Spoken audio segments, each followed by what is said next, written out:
questions that are coming to light, but the question also arises is that how did Riya have such control over what Sushant was consuming?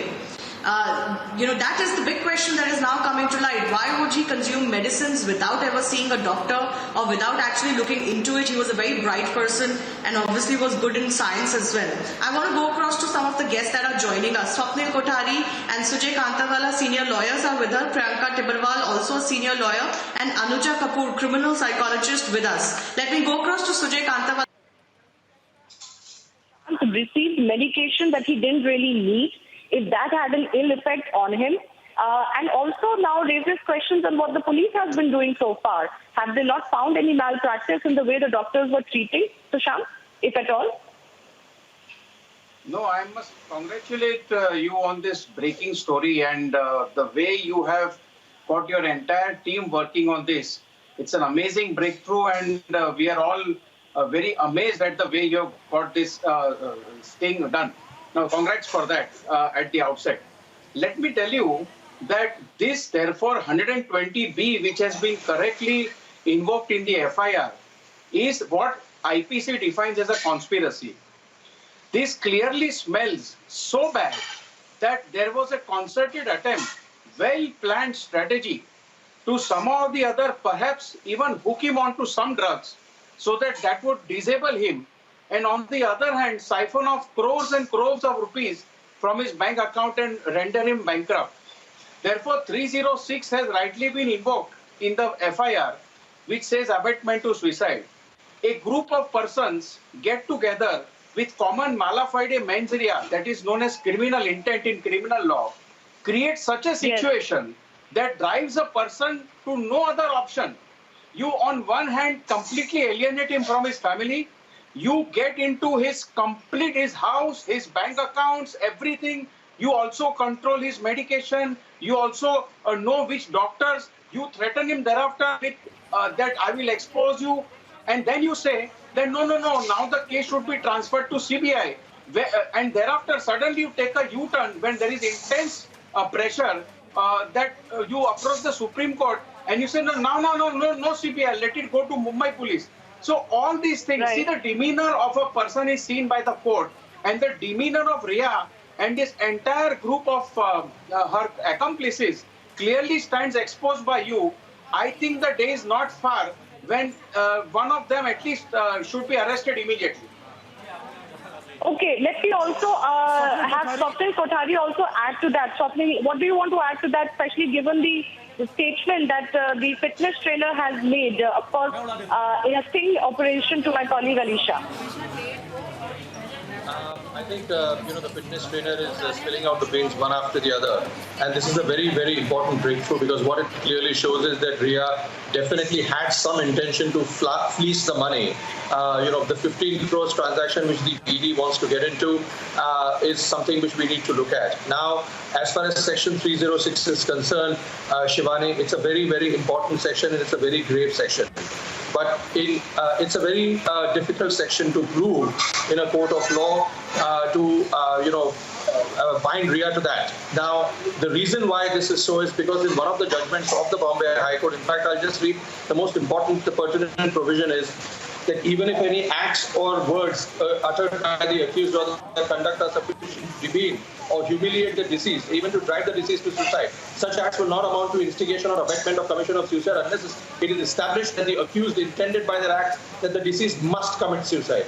It is not enough if the acts cause persuasion in the mind of the deceased to commit suicide. So now, what the investigating agency, whoever it is, whether it's Bihar or Mumbai or the CBI at the end of the day, needs to probe into is that whether Riya really wanted only control over his finances, or she wanted that this person should die. If she wanted it, he should die, then that is attempt to commit suicide. But now, according to me, Shivani, it's a misnomer here. According to me, it's not a suicide. This could be a separate case of administration of psychotropic drugs to ensure that he's completely numbed, not enough to understand as to what kind of money she is fleecing. To me, this is a pure case of homicide, and that angle is something which the investigating agencies need to probe into separately, apart from this financial expropriation angle, which I think she was a gold digger and she has never seen so much money in her life. So she trapped this man. In fact, she her mother all used to come and stay in her house and try to do a lot of things to try to see that this man is benumbed into not to thinking properly. So that's one aspect. The other aspect is that they need to investigate the case of murder, and that is the time when I will really bow my head to Mumbai police if they really come to some sort of a conclusion, or if they file a charge sheet with 302 and not just 306, because that would be repetitive, and I don't think they'll be doing that because the Bihar police is investigating it, and I hope that the two agencies can work together. Or I think just the Mumbai police works because they have the jurisdiction, the primary jurisdiction. Even Vikas Singh may differ with us on this point that the Bihar police has it some cause of action somewhere. But I don't agree with him. Everything has taken place in Mumbai, so I think the police has jurisdiction, and if it does its job, then I think we all will bow down to them. Sujay Kantawala, if I can also bring you in here. It needs to go into CBI. Yeah. Sujay Kantawala, if I can also bring you in here with regards to what the trainer has to say, and if you juxtapose that with the allegations that have been leveled by the family members, one very important point that comes out that perhaps the actor wasn't aware that there was certain medication that was actually being administered to him, because clearly this is what the family members are also alleging at this point in time, because the family members had absolutely no idea. So this brings me to the question that don't you think perhaps Mumbai police should be looking into various other angles, not just the part that they're looking into right now, that's business rivalry? No, I totally agree with you, because why should somebody administer a narcotic substance or a drug to that extent in somebody's food or otherwise? Why? What is the purpose? See, criminal law proceeds on knowledge, intention and purpose. So therefore, if there was a group of persons as named in the FIR, the mother, the brother, the father, everyone, all these people involved, in a joint attempt, they had a well-planned strategy.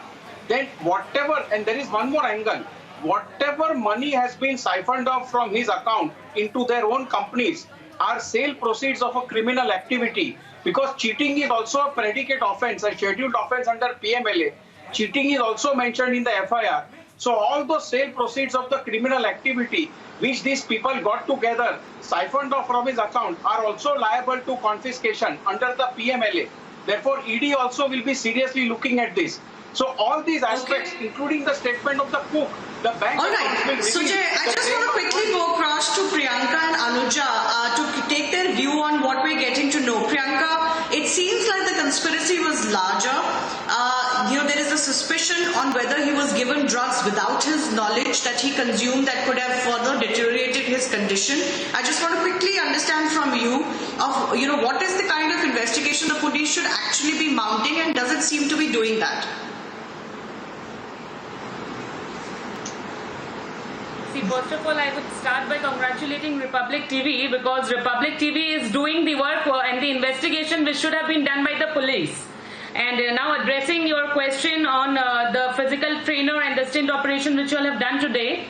See, nobody in the world today would know the physical condition of a person more than his trainer.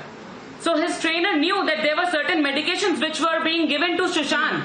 And even Sushant, maybe even he didn't have the knowledge of what kind of drugs were being given to him by Ria. So I fail to understand, and I'm really astounded why police is not checking the facts. Why police did not look behind the siphoning of funds from his account. Why police is not going into the depth of questioning his close friends and associates. Why police is not summoning them. Why not taking their observations or whatever they knew. Why the police is trying to put this narrative of suicide and trying to make people believe that yes, it was a suicide.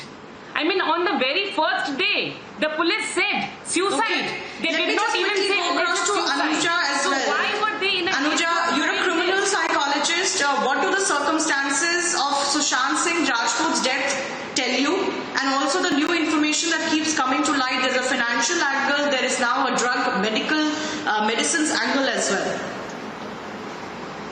So what I feel is, I told this thing on the very first time only that this was not a suicide. I said that there are two things which I see. That is, one is homicide, and Men's XP has already taken this thing up. And the other thing which I said, it's abatement to suicide. Now, when I was saying it was an abatement to suicide, because we have seen the whole picture and the body language when I see of Sushant Singh, it does not show me that the person can go for a suicide by itself. Now, when we look into the psychotropic drugs which has been given to him, even if you talk about depressions, because just the first thing which I've always said that, how can even yours and mine, if we have some problem, our medical history would not be there on the table for the police to see. And the second thing which has always been there that, how does the police, automatically when it comes side and it just says that it is a suicide? You know, without investigating, you say something in a prima facie that it is a suicide.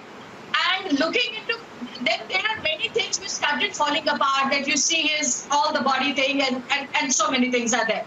When we're talking about Ria, then the Ria who has been very close to her, we have to also look into it that who is the one in the person who is helping her move away.